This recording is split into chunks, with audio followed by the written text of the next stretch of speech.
Sandbox versus theme park. These are two common terms mentioned when describing MMORPGs. Sandbox is typically referred to the old guard of MMOs, such as Star Wars Galaxies, Ultima Online, and EVE Online just to name a few. Now theme parks, on the other hand, usually describe the new guard of MMOs, World of Warcraft, Final Fantasy XIV, Guild Wars 2, and Elder Scrolls Online. But rarely are the terms sandbox or theme park properly explained. They are just sort of used and sometimes incorrectly.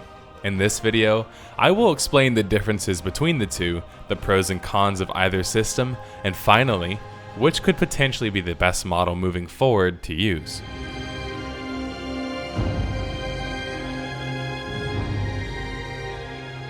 The MMO sphere started with what we call the sandbox style of game, and there's a number of reasons for this. A sandbox MMO is a title that, like the name implies, is the equivalent of a sandbox with a number of tools left on the sand. These tools are different ways to experience the game, but are completely optional to use. You could, say for example, take a shovel and decide to use it as a sword instead of digging with it. Point being, the tools are merely tools. They aren't a guided experience. They often don't even have a how-to to them. You sort of learn as you go, and create as you go. That's the essence of a sandbox game. Do you want to go fish? Pick up a fishing rod and start. Do you want to build a house? Grab some resources and start building. Do you want to tame a pet? Go on ahead and do it. The possibilities in some sandbox titles are endless, and that's the often overwhelming part for people. When developers created titles such as Star Wars Galaxies or Ultima Online, they created a sandbox with a number of tools that players could use to choose their own way to play the game. This is easier for a developer to implement because constantly created guided content takes upkeep and resources. But when you give a kid a sandbox and a couple of tools in that said sandbox, he can keep himself and his friends even entertained for quite a while without much supervision. Sandbox MMOs encourage people to work together. They encourage roleplay, immersion, and the community being a pillar of the game. Because without people playing in the sandbox and creating content for the game and thus other people, there is no actual content. This is both the biggest strength and biggest weakness of a sandbox title. To use Star Wars Galaxies as an example again, in pre-NGE, you were dropped off at a location given no guidance, missions, or not even a class to play as. Instead, you had to learn as you went. You were essentially thrown into the deep end of the pool. If you found your way out, you had fun swimming. If not, well, you sort of just sunk in and likely quit the game. There is an inherent brutality and hardcoreness with sandbox MMOs because the learning curve is often higher than, say for example, a theme park game would be. In some cases, learning the game is a rite of passage for players. The community bonds over having to learn things the old-fashioned way by practice and cause and effect. This can often make sandbox communities hostile to outsiders because it's a bit of back in my day syndrome where you scoff at people wanting things to be easier simply because, hey, you were able to push through the hard parts of the game, they should be able to too. This nature of sandbox titles is also the largest part that is off-putting to other people. It's no secret that a sandbox MMO takes more time investment than a theme park title would, simply because the onus is on you, the player, to make his own experience. Some people prefer a more guided approach, and that's where theme parks stepped into the fray. Theme park MMOs were a response to the sandbox market. Think fast food and its response to formal dining. Sometimes you just want to get what you want immediately and not have to sit down dressed nicely at a dinner and talk nicely with the waiter. World of Warcraft is the most obvious and most famous of the theme park MMOs. Well, more so when the Wrath of the Lich King expansion came out. But as I said, theme parks were a response to sandboxes. Some players said, what do you do with all this sand? They wanted a guided experience, a more refined and streamlined MMO experience. Think theme park, as in you go into a theme park in real life, which is likely to have some sort of ride and be tailored in a certain way. It's a bit more guided of an experience and you know exactly what you're getting into. A theme park MMO can manifest itself in a number of ways, such as arena, battlegrounds, group finder features, quests, and etc. When you load into a theme park MMO, you are presented with a few classes to choose from, and you are given quests in a follow the carrot fashion. Instead of sandbox tools to create your own content, like a sandbox, a theme park is the same sandlot, except when you walk on the sand, someone, in this case the developer, hands you a tool and tells you to go dig a hole with it. When you're done, they have a base design of a castle, and you have to follow the instructions to create said castle. Theme park MMOs are for people who don't have the same time to spend as a sandbox player could. Theme parks are for people who want a tailored experience. Think traveling to a country and using a tour guide, for example. Developers in a theme park MMO tailor an experience to their players. You always have goals and things to achieve in the game. These goals are typically set by the developer themselves and thus are easy to follow. Theme park MMOs rely on patches, expansions, and DLC to keep the game fresh. Content in a theme park game is ultimately finite. You can't necessarily create more content without the help of a developer. So what are some of the key differences between the two? The big differences start from the developers in both cases. With a sandbox title, the developers are creating tools in a hope that the community creates content with said tools. They have to walk a fine line from having too little content or too little tools. Whereas the developer on a theme park MMO is constantly in development cycles. They need to consistently put out content because their player base needs such. Remember, the content is finite. A theme park MMO requires the most developer intervention. As such, their first couple of months at launch are so extremely critical. They can't afford to have a poor launch in most cases because they need customers to keep the content flowing, especially in the age of subscription-based MMOs.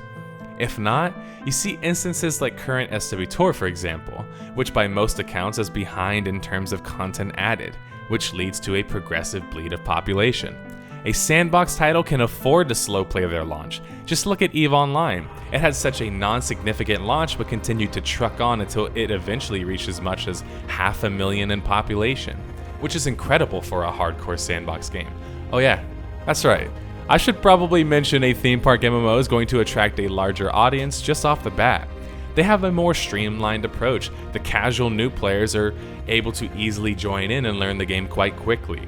They don't have to put much effort into getting enjoyment out of the game either. A sandbox game, on the other hand, inherently is meant to be more niche. That's just the nature of the game. Getting things done in a sandbox game takes time and community involvement. They aren't really games that you play solo. They also are typically more hardcore, as I mentioned, due to the time investment and the way their progression works. Think about theme park MMOs as being a short-term, immediate investment, and think of sandbox games as being a long-term investment. So maybe you don't get the fun, quote-unquote, right away in a sandbox game, but when you do get the payoff, it's that much sweeter for some people. Whereas the theme park game, you can put in immediate time and get immediate results. It's understanding to see why people like both. This should answer a bit of the questions people have in regards to maybe why a theme park game such as World of Warcraft is demonstrably more popular than a sandbox game like EVE Online. Not to mention, theme park games have progressed more over the years while sandbox games have sort of faltered. I mean, sure, we have the survival game market, but a lot of those games were unfinished, empty promises, and are still stuck in early access. Anyway, as I pointed out in my recent MMORPGs Dead as a Genre question video, sandbox games are making a return, and they're coming soon. We have already seen a blend of two types of MMOs with the games like ArcAge and Black Desert Online. They were aspects of theme park and aspects of sandbox. Too bad I think they retained too much of the negative aspects of theme park games. Speaking of which, let's talk about the pros and cons of both. Theme park MMOs are going to be more accessible, thus potentially a larger monetary success or player base. Easy to jump in and play for a bit, you don't need a large time investment. They're very easy to set and reach goals. Goals are typically set by the developers. It's very achievement based. Cons: heavily reliant on a good and consistent dev team to create content. And this is a problem. You look at a lot of these theme park MMOs over the years that have failed, in large part it's due to the fact that the developers just couldn't put up enough content to keep people staying. Another con is they are quite instanced and fairly lacking in diversity. Sometimes it's a bit weird when you're playing an MMO supposedly, and you have all of these loading screens that you need to load into. The whole instance feel can kind of take away from the experience. Theme park games are typically more casual, especially in the PvP realm. This to me is a con, because I can't really take the game as serious or have as much fun playing the game. crafting is often rudimentary as well. It's very bare bones. It's just what you need. It's not entirely intuitive, and most of the time it's really just craft the same thing until you get to the next thing. The pros for sandbox games, they are very diverse. Supports many types of playstyles. They have robust crafting often, Star Wars Galaxies being the best example. They attract a niche audience due to a more hardcore approach, which is both a pro and a con, to be honest. The community is quite connected or at odds. They're rather polarized. They have to have an opinion of each other. Content can be potentially limitless. It doesn't really rely on developers as much. Now, the cons are lack of direction unless you can set goals for yourself. It takes more of a time investment to get enjoyment out of your experience, and it's more reliant on the community to enhance the game. Remember, in a sandbox game, they're typically going to attract a niche audience, which kind of puts them at odds because once the population starts to falter in a sandbox game, you sort of lose a lot of the content. This is a problem you've seen in Darkfall Online, Shadowbane, and the dozens of other experiences or examples that I could possibly bring up. Remember, once the players are gone, once the content isn't being created by the community in a sandbox game, it can die a very slow and painful death. A theme park game, on the other hand, can house a small population for quite some time because remember, the feel of the game is far more instant, it's more instant. So you don't have to worry as much about big time investment or community interaction. Whichever one you prefer, by all means gravitate towards that sort of title. The investors have typically preferred theme parks as they have a higher potential return on investment due to the popularity. The current market as of 2018 is still very much theme park, but with the Kickstarter MMOs on the horizon, it looks like Sandbox is certainly making a comeback. To dive into some of my personal thoughts, my only concerns with theme park games are as a whole. They sort of stopped a lot of the progression of the MMO market.